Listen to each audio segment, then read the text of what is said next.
مش عاجبك انزل. يا عم غرفة 60 داهية. خدت بالك يا واد يا سوشي؟ أيوة. قال له غرفة 60 داهية. صحيح. دي فوائد الأرقام في اللهجة المصرية، مش في 50 داهية ولا 40 داهية، 30. في 60 داهية. يعني ما ينفعش 80؟ لا ما ينفعش، أكدب عليك المحن ملوش رجلين. هم 60 بالتمام والكمال. صحيح. احنا شعب دقيق جدا حتى في الشتيمة. شعب فشيخ. عارف بقى لو حد مضايقك قوي يا واد يا سوشي برضه ما ينفعش تزود عن 60. بس عارف بقى تعمل ايه؟ تضربها في 70. يعني تقول فلان ده ابن 60 في 70. ده لو مضايقك قوي يعني. طب في ارقام تاني؟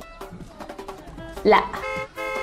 واد يا سوشي، مش قلتلك ارمي الزبالة؟ عيل ملكش اي 30 لازمة. حاضر يا ماما، ما هي بتقول 30 لازمة اهو يا ميز، مش 60. لا يا حبيبي، رقم 30 في لغة الشعب المصري يستخدم مع الحاجات اللي مش مهمة، زيك انت كده يا واد يا سوش. ملكش 30 لازمة، لكن الحاجات الحلوة اللي زينا كده نقول عليها 100 100. عاش. مش هتاكل يا واد يا سوشي؟ ده انا عاملة حبة مسقعة 10 على 10. لا يا ماما انا كده 100 100. ايوه كده، اهو انت كده بقيت 100 فل و14. 14 دي القيمة المضافة يا واد. يا سيدي. تمام. يستخدم رقم 1000 في المناسبات السعيدة فقط. يعني مثلا في الزيارات نقول يا 1000 خطوة عزيزة. ولما يجيلك خبر حلو تقول يا 1000 نهار أبيض. مع إنه نهار واحد بس لازم تتقال كده. تمام. ولما تحب تشكر حد قوي قوي ما تقولش شكرا، تقول له شكرا 1000 شكر. بدل مناسبة حلوة تقول 1000 على طول، ما تفكرش. ماشي. ما شفتش الشاحن بتاعي يا واد يا سوشي؟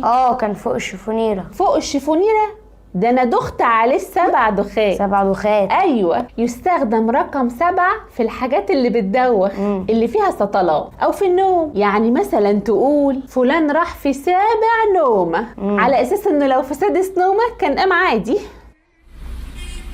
طب يلا روحي عشان تغسلي المواعين. انا حرة يا اخوي، محدش له عندي حاجة، ولا حد يقدر يقول لي تلت التلاتة كام. تلت التلاتة 1 يا ميزة. بقول لك ايه، هي بتتقال كده. تمام. انزل انزل انت بس ارمي الزبالة بدل مامك توديك في 60 داهية. عيل ملكش اي 30 لازمة.